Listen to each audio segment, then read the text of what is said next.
In today's video, we will discuss that how to solve an economic model with the help of Cramer's rule. तो सबसे पहले Cramer's rule से solve करने के लिए हमें क्रैमर्स रूल पता होना चाहिए कि वो क्या है. तो आइए पहले क्रैमर्स रूल की डेफिनेशन देख लें. क्रैमर्स रूल की डेफिनेशन क्या कहती है कि Cramer's rule is an explicit formula for the solution of the system of linear equation with as many equations as unknown, that is a square matrix valid whenever the system has a unique solution. देखें, Cramer's rule basically होता क्या है. Cramer's rule यानी जितने भी हम linear equations होती हैं जिसमें अननोन्स होते हैं, जैसे हम कहते हैं linear equation with 2 unknowns, with 3 unknowns, तो मल्टीपल अननोन्स यानी मल्टीपल लीनियर इक्वेशंस को सॉल्व करने का एक मेथड क्रैमर्स रूल होता है. इस तरीके से मल्टीपल और भी मेथड होते हैं, सब्स्टिट्यूशन, एलिमिनेशन, और एक क्रैमर्स रूल भी होता है.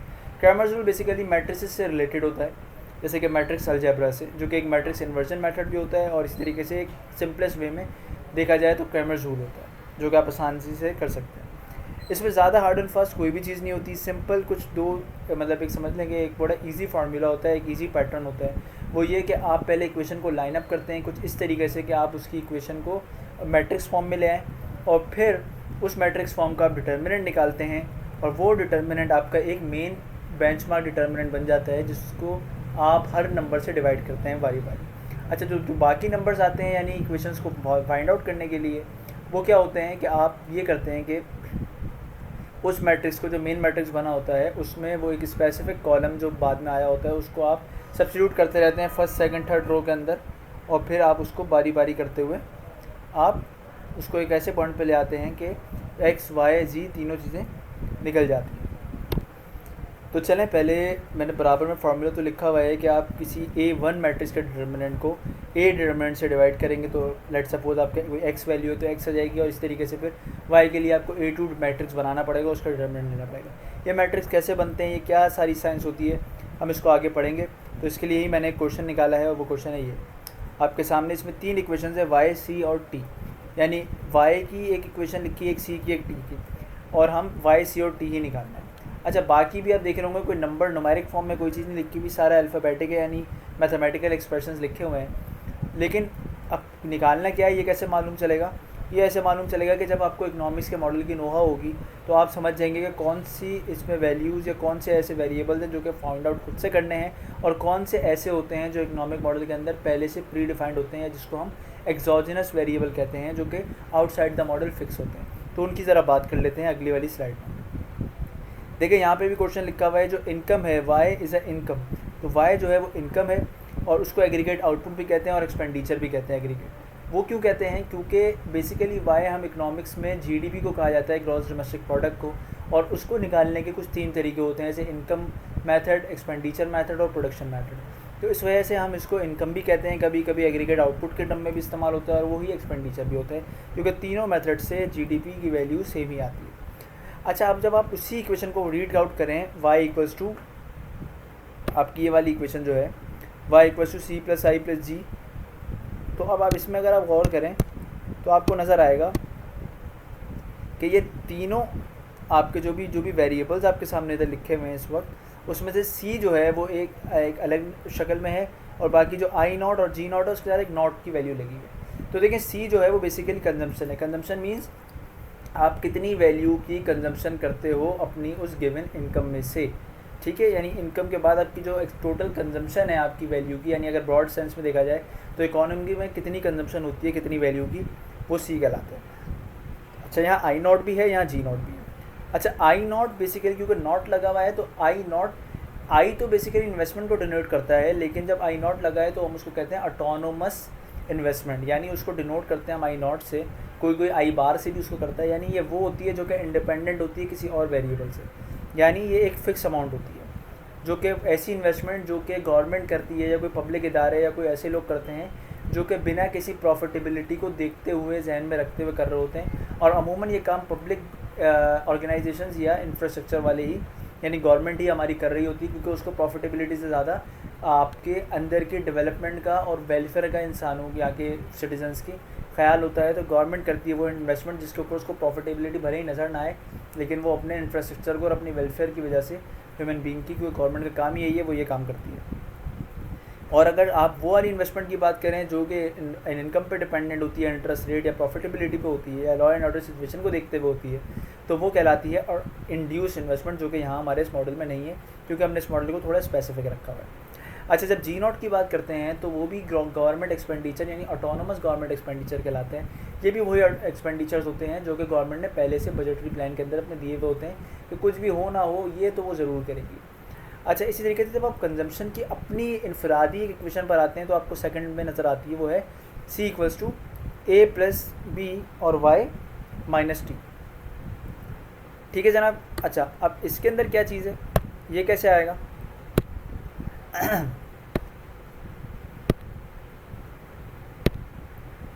तो इसमें ये कंजम्पशन को और ब्रॉडली डिफाइन किया गया है, क्योंकि मैंने कंजम्पशन तो बता दिया था, बट कंजम्पशन भी कुछ चीज़ पर डिपेंडेंट भी होती है और उसमें कोई चीज़ें फिक्स भी होती हैं। तो यहाँ जो ये ए लिखा हुआ है आपके सामने, अगर मैं बात करूँ इस ए की, तो ये ए बेसिकली आपका क्या है, ऑटोनोमस कंजम्पशन कहलाती है। ठीक है, यानी वही कंजम्पशन जो कि इनकम पर डिपेंडेंट नहीं होती। यानी देखिए, इनकम और सेविंग का मतलब समझ लीजिएगा कि इनकम सेपरेट चीज़ होती है। इनकम होती है आपके हर महीने एक इनकम आना या हर दिन एक आना। सेविंग होती है जो आपने पहले से बनाया हुआ होता है। जैसे इनकम आपका फ्लो वेरिएबल भी कहलाता है समटाइम, और सेविंग स्टॉक कहलाती है। तो खैर, तो अब इसको ये डिबेट एक अलग है, इसमें क्या क्या चीज़ें किस तरीके से बात की जाती है। लेकिन खैर, जो इनकम आती है उससे जो कंजम्पशन करते हैं वो तो आपके डिपेंडेंट होती है ऑन इनकम। लेकिन वो कंजम्पशन जो कि आप इनकम ना भी हो, जब भी आप अपनी सेविंग में से कर रहे होते हैं, निकाल रहे होते हैं, यानी डिस सेविंग कर रहे होते हैं बेसिकली, या फिर आप किसी से बोरो कर रहे होते हैं, तो ऐसी कंजम्पशन को हम ऑटोनोमस कंजम्पशन कहते हैं। और यहाँ वो ए से डिनोटेड है और ये भी फिक्स होती है। अच्छा, जब आप बात करते हैं इस बी वाले इस पूरे सेक्शन की BY - T वाले की, तो Y - T क्या है पहले ये समझ लेते हैं। इनकम में से जब T टैक्सेस है, इनकम में से टैक्सेस माइनस होते हैं, तो आपके क्या बच जाता है? बच जाता है आपका डिस्पोजेबल इनकम। ठीक है, डिस्पोजेबल इनकम। अच्छा, डिस्पोजेबल इनकम क्या होती है? वो इनकम जिसमें से आप मज़ीद आगे कंजम्पशन कर सकते हो, क्योंकि टैक्स के बाद जो बचती है उसी में से आप खर्चा कर सकते हो। तो ये डिस्पोजेबल इनकम के लिए Y - T है। इसको अगर आप कंबाइन कर दें तो ये माइनस कर दें तो YD भी बन सकता है। ये डिस्पोजेबल इनकम भी लिखी जा सकती है, Y कैपिटल में और डिस्पोजेबल्स के सबस्क्रिप्ट में, D सबस्क्रिप्ट में आया है। अच्छा, तो उसके B अटैच है, वो बेसिकली बता रहा है कि आपके वो कोफिशेंट है इस बात का, क्या कहते हैं कि कितनी आप कंजम्पशन करते हो अपनी डिस्पोजेबल इनकम में से। ये 0 से लेकर 1 के दरमियान ये कोफिशेंट्स लाई करते हैं कि अगर आप कहें 1 तो इट मीन्स कि 100% आप अपनी इनकम का कंजम्पशन कर लेते हो। अगर वो कहते हैं नहीं जी 0.6, इट मीन्स 60% आप कंज्यूम कर रहे हो और रिमेनिंग 40% यू आर सेविंग। ठीक है जी, तो यहाँ पे ये बात सारी हमारी हो गई है। ये भी हम सब करते आ रहे हैं। अच्छा, टी की बात करते हैं। टी जो स्मॉल टी है, यहाँ पे वो इनकम के साथ लिंक है। मीन्स ये है मार्जिन प्रोपेंसिटी टू टैक्स, यानी इनकम को देखते हुए कितना टैक्स आपके ऊपर लग रहा है, क्या कोफिशिएंट है, यानी इनकम का कितना % आप टैक्स देते हो। ये यहाँ पे टी लगा हुआ। और ये जो टी है ये फिर अगेन क्योंकि सेपरेट है, किसी और वेरिएबल के साथ अटैच नहीं है, ये ऑटोनोमस टैक्सेशन कहलाता है, यानी वो जो कि आपकी इनकम पर डिपेंड नहीं होता। तो बाकी सारी चीज़ें मेरे ख्याल में हमने पढ़ ली हैं, तो ये सब हमने चेक मार्क कर दिया। अब आए इस इक्वेशन को सॉल्व करते हैं और देखते हैं कि किस तरीके से हम इसको मैथमेटिकली सॉल्व कर सकते हैं। इसमें कंफ्यूज नहीं होना, अक्सर बच्चे बहुत ज़्यादा कंफ्यूज हो जाते हैं, क्योंकि न्यूमेरिक वैल्यूज़ जब होती हैं जब तो वो आसानी से कर लेते हैं, बट ऐसे में क्लियर नहीं हो पाते कि कौन सा वेरिएबल को कहाँ लेके जाएँ। But be very clear and be very focused that how am I solving this question and it's very simple। तो I am start करते हैं इसको। अच्छा जनाब, सबसे पहले तो ये कि हमने ये सवाल साइड पे लिखा हुआ है, हमने सबसे पहले इसको जो है इनलाइन कर लेना है कि देखिए ये हमारे पास इस तरह लिखा हुआ है C + I0 + G0। अच्छा, अगर आप इसको, क्योंकि आपको पता है कि आपके पास कौन कौन से 3 वेरिएबल्स हैं अननोन Y, C और T, तो आपको इसी सीरीज़ में लिखना है कि पहले Y फिर C फिर T। तो अब आप इस इक्वेशन को रीअरेंज अगर कर लें तो ये हो जाएगा Y - C, और T के लिए आपके पास जगह तो है बट T इस इक्वेशन के अंदर कहीं मौजूद नहीं है, T इसके अंदर नहीं है। तो इसकी वजह से आप T की जगह छोड़ेंगे और इक्वल टू थोड़ा सा आगे लगा के I0 + G0, क्योंकि ये कौन से नंबर्स हैं, ये वो न्यूमेरिक वैल्यूज हैं तो पहले से फिक्स होती हैं, ऑटोनोमस इन्वेस्टमेंट और ऑटोनोमस गवर्नमेंट एक्सपेंडिचर। दूसरी इक्वेशन की बात करते हैं, इस इक्वेशन की, ये क्या हो जाएगा आपका, इसको भी अगर आप ज़रा खोल के लिखें तो मैं इधर पहले खोल लेता हूँ इसको। ये बन जाएगा C = A + BY - BT। और जब आप इसको ज़रा रीअरेंज करेंगे तो Y वाले टर्म को आप इस तरफ ले आएंगे तो ये हो जाएगी -BY, C as it is रहेगा +C, और इस माइनस बी टी को भी आप इधर ले आएंगे तो ये हो जाएगा प्लस बी टी। ठीक है जनाब, और बचा क्या यहाँ पे इक्वल टू इधर ए। इस तरीके से टी की जब आप बात करते हैं इस इक्वेशन की, तो उसके साथ भी क्या होगा, अगर आप उसको भी देखें T equals to D plus T Y, तो टी वाई इधर आ जाएगा क्योंकि इनकम क्या डिपेंडेंट है, टी वाई माइनस में, तो आ जाएगा टी वाई, और सी इसमें था नहीं तो सी की हम जगह छोड़ देंगे, और ये वाला प्लस टी इधर आ जाएगा, और आखिर में क्या बच जाएगा यहाँ पे डी। ठीक है जनाब, अब हम इसको मैट्रिक्स फॉर्म में लिख सकते हैं, जो मैंने पहले ही बोला था कि आपको एक मैट्रिक्स बनाना पड़ेगा उस इक्वेशन का, तो अब हम उसको लिख रहे हैं। मैट्रिक्स कैसे बनता है, हर अननोन वेरिएबल के आगे कोई भी अगर कोफिशिएंट लिखा हुआ है तो आप उस कोफिशिएंट को लिखेंगे। जहाँ कुछ नहीं लिखा हुआ वहाँ क्या है 1, और जहाँ कुछ लिखा हुआ है वहाँ, जैसे कि यहाँ पे y से आगे लिखा है -b, तो ये कोफिशिएंट होगा। लेकिन कुछ जगहों पे से यहाँ पे t होना चाहिए था, वो t है ही नहीं, तो इट मीन्स यहाँ पे t क्या है 0। तो आप इस तरह लिखेंगे 1 -1 0 -b 1 प्लस का b माइनस t 0 और 1। ये आपका बन गया एक वो इक्वेशन या वो मैट्रिक्स, सॉरी, जो किसको क्या कहलाता है, ये कहलाएगा ए मैट्रिक्स, मैं इसको कहूँगा। और इसी का हमें डिटरमिनेंट निकालना होगा, ये बेंचमार्क होगा हमारे y, c और t तीनों निकालने के लिए। अच्छा, अब इसके साथ एक और मैट्रिक्स भी बन जाएगा, वो कौन सा होगा, वो होगा ये matrix I0 plus G0 A और सॉरी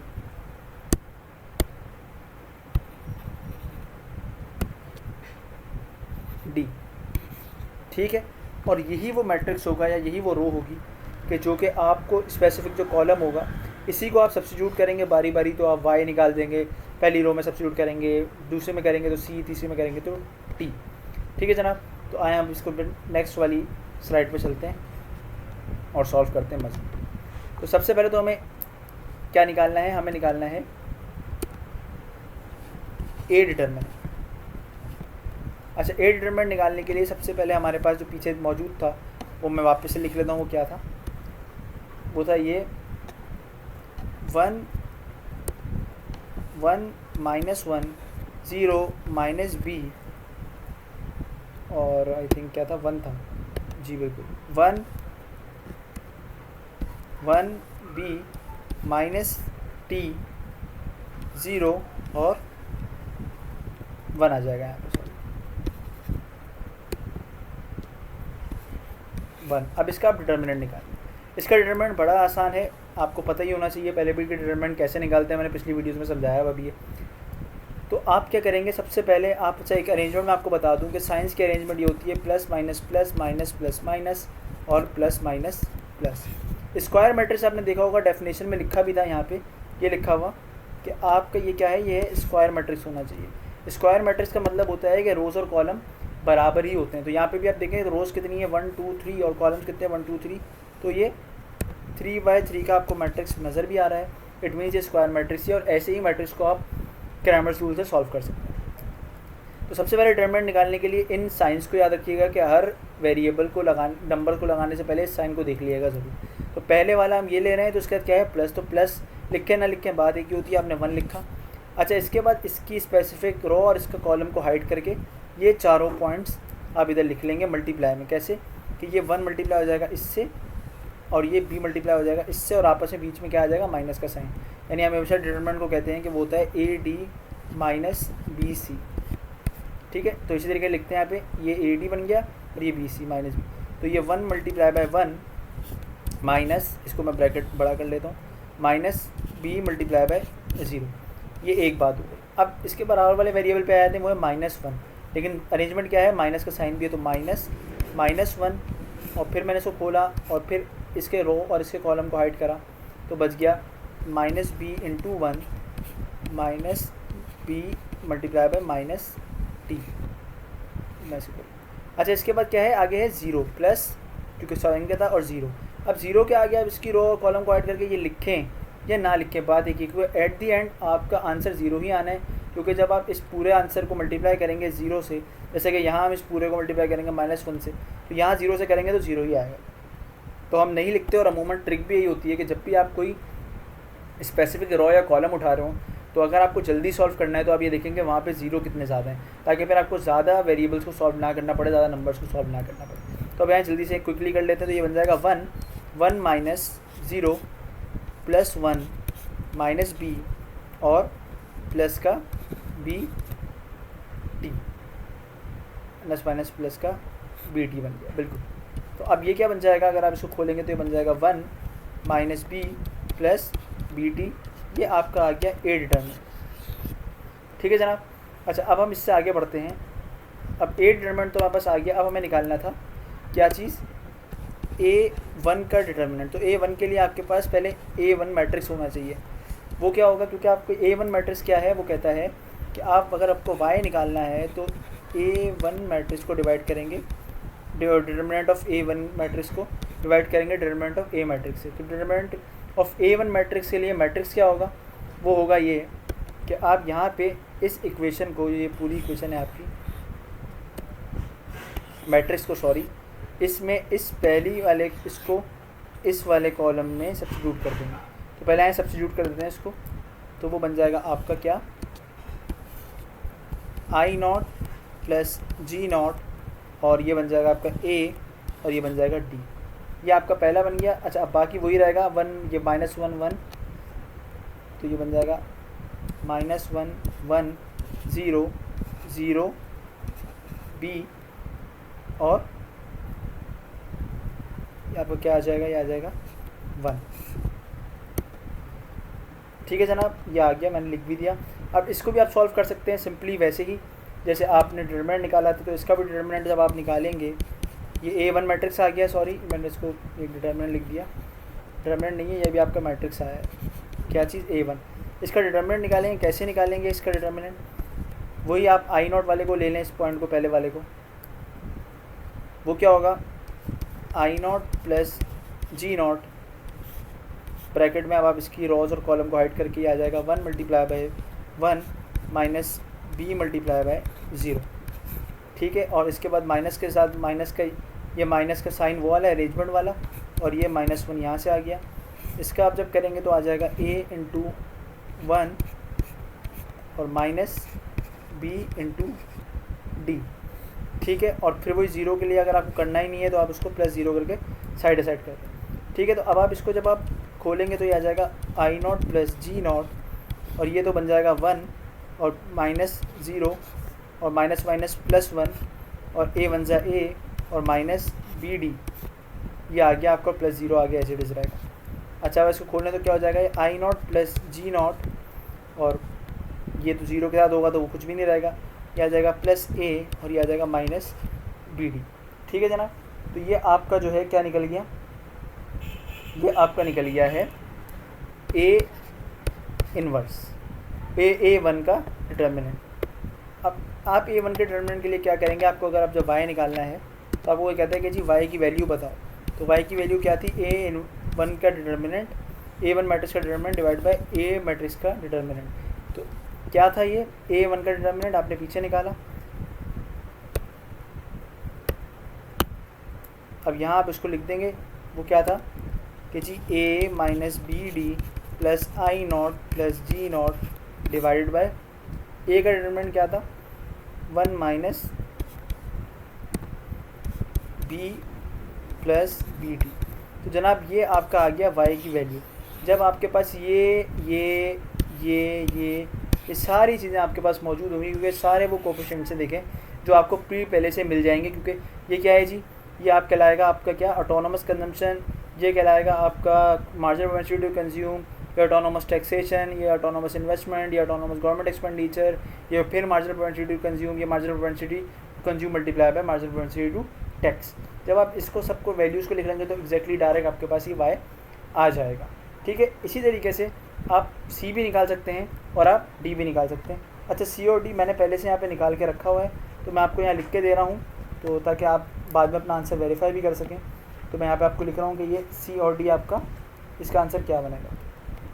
तो जनाब C जो है, क्योंकि आप देखें तो आपका जो नीचे का आंसर आएगा वो तो सेम ही आएगा हमेशा, क्योंकि वो क्या है, वो डिटर्मिनेंट ऑफ A है। ऊपर वालों में क्या होगा वो मैं आपको लिख के दे रहा हूँ, वो हो जाएगा A minus B D plus B minus B T और I not plus G naught, और ये नीचे 1 minus B plus B T ऐसे ही रहेगा। बिल्कुल इसी तरीके से आप जब उसका निकालेंगे, मैं यहाँ लिख रहा हूँ T का, तो T के लिए क्या होगा, वो हो जाएगा D 1 minus B plus T A plus I not plus G naught, और जब आप इसको, ये भी बन जाएगा 1 minus B plus B T. तो आप लोग ये करिएगा सी और टी के लिए कि आप सेकंड वाले यानी इसके अंदर जैसे मैंने यहाँ पे जो है इसको सब्स्टिट्यूट करा, इस वाले को इस तरीके से बिल्कुल आप इस वाले को यहाँ पे करा, बिल्कुल इसी तरीके से इसको आप इस वाले को आप सेकंड वाले रो कॉलम में करिएगा। यानी यहाँ से हटा के ये ऐसे ही रहने दीजिएगा, ये भी ऐसे ही रहने दीजिएगा, -1 1 0 में इसको रख के सब्स्टिट्यूट करके आंसर निकालिएगा, और टी के लिए आप इसको 0 B1 की जगह पे रख के आंसर निकालिएगा, बाकी सब सेम रहेगा। तो आई होप क्या कहते हैं फिर आपके आंसर्स भी आ जाएंगे, और कहीं भी अगर कोई मसला होता है तो आप लोग मुझसे पूछें, मैं आपको उसका solution on by through email या फिर वापस से एक वीडियो कंप्लीट बना के आपको दिखा दूँगा। आई होप आपको ये वीडियो समझ में आई होगी। तो इस तरीके से करें। इसके बाद मैं इसको मैथमेटिकली के बाद न्यूमेरिकल भी एक क्वेश्चन दूंगा जो कि बड़ी इजीली फिर आपको समझ आ जाएगा। कॉन्सेप्ट अपने दिमाग में ही रखिएगा। तो आई होप आपको एक वीडियो क्लियर हुई होगी। तो काइंडली मेरे इस चैनल को economics online coaching network EOCN को सब्सक्राइब भी करें और इस वीडियो को शेयर करें, और जितना अगर पसंद आई है तो लाइक करें, और साथ ही साथ कोई अगर इम्प्रूवमेंट है या कोई भी अगर अप्रिसिएशन है तो ज़रूर इस पर कमेंट करें ताकि ये चैनल भी ग्रो हो और आपको इसी तरीके की वीडियोस मिलती है। Thank you.